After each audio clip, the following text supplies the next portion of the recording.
मर्दों को क्यों तकलीफ है औरत मार्च? सिर्फ एक मर्दों को इसलिए तकलीफ है कि औरत मेरी बीवी है, मेरी बहन है, मेरी बेटी है, मेरी माँ है, उसकी तौकीर पर हमला होगा तो मुझे तकलीफ होगी। मैं इन्हें बताना चाहता हूं कि जिस आजादी निस्वा की ये बात करती हैं वो कैद निस्वा है, वो इज्जत निस्वा नहीं जिल्लत निस्वा है, वो इफ्फत निस्वा नहीं नंगे निस्वा है, वो कमाल निस्वा नहीं जवाल निस्वा है, जमाल निस्वा नहीं तबाही निस्वा है, और हयात निस्वा नहीं मर्गे निस्वा है। हमें इसलिए तकलीफ होती है। जहां आपने बात की स्लोगन्स की, सारे स्लोगन निकाल लें, एक आयत वाला स्लोगन भी निकाल के दिखा दे मुझे कोई।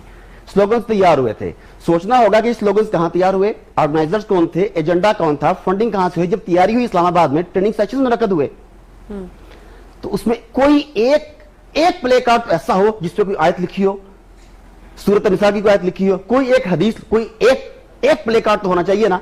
अगर एक प्ले कार्ड भी नहीं था तो इसका मतलब है कि दैट वाज प्लान्ड कॉन्स्पिरेसी। फिर मस्जिद के तकद्दुस को, कारी साहब को निशाना बनाया गया, चर्च और मंदिर का जिक्र क्यों नहीं किया गया? वजह यह है कि आपका टारगेट, औरत मार्च का टारगेट मजहब है, इस्लाम है। एक सेकंड, आपका टारगेट या उनका टारगेट? आपसे बात औरत मार्च वालों का target, not for you, not for you. तो वो टारगेट कुछ और है। अच्छा, अब देखना ये नहीं है कि औरत, मेरा मुराद ये थी कि आप इसको ये समझ रहे हैं कि आपसे मुराद मैंने खुद पे नहीं लिया, ये औरत मुराद या बाहर का एजेंडा आपको लगा है? जैसे उन्होंने बात की कि ये रू न्यूयॉर्क से आई। मैं आगे बताता हूँ ना आपको, मैं तफसील बताता हूँ, वो तफसील जो शायद इन्होंने भी ना पढ़ी हो।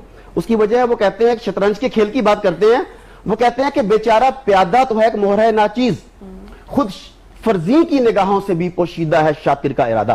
किसी को पता भी नहीं होता कि हो क्या रहा है मेरे साथ। इसके स्पॉन्सर्स कौन है, एजेंडा क्या है, ट्रेनिंग कहां से हुई, स्लोगन्स कहां से बने, पोस्टर डिजाइनिंग कहां पे हुई, ये सब जानने के लिए दो बातों को ध्यान में रखिए। एमनेस्टी इंटरनेशनल कौन है, एमनेस्टी इंटरनेशनल का विजन 2020 क्या है, उसके 3 बुनियादी निकात है मैडम।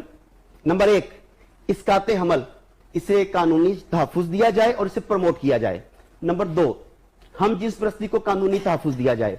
नंबर 3, जिन ममालिक में सजाए मौत है उस सजाए मौत को खत्म करवाया जाए। अच्छा, अब हम इसकी पहले 2 शिकों को ले लेते हैं जिसके ऊपर ये काम कर रहे हैं। इसके लिए यूएनओ के इदारों के जरिए, जैली इदारों के जरिए दबाव डाला जाता है।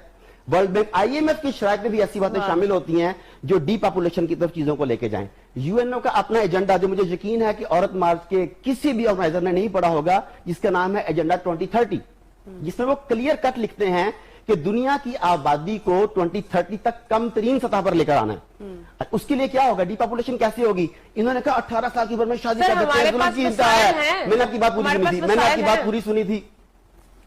अच्छा, 18 साल की उम्र में वो कहते हैं शादी कर देते हैं। बड़ा तकलीफ है यूरोप को इसकी। क्यों तकलीफ है?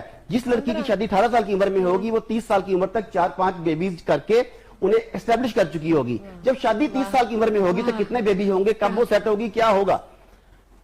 अच्छा, ये सारा के साथ उसी लिए है। बच्चे 2 ही अच्छे, बात स्लोगन है इन लोगों का। क्या स्लोगन है मुझे बताइए? हम जितने लोग यहाँ बैठे हैं, अगर बच्चे 2 ही होते तो क्या मैं और आप होते? मुझे नहीं पता, मैं तो ना होता। बहरहाल ये सारा कुछ जिस तरफ लेके जा रहे हैं सोसाइटी को, जिस मुनज़्ज़म अंदाज में लेके जा रहे हैं, जो स्लोगन इस्तेमाल किए जा रहे हैं, रिश्तों की तौकीर खत्म की जा रही है, मोहब्बत खत्म की जा रही है, दीन से नफरत पैदा की जा रही है, उसमें कारी साहब का नाम लिया जा रहा है, उसमें मस्जिद का नाम लिया जा रहा है, नौज़ुबिल्लाह रसूल पाक सल्लल्लाहु अलैहि वसल्लम की अज़वाज का नाम लिया जा रहा है। बात करेंगे, एक छोटी ब्रेक पर जा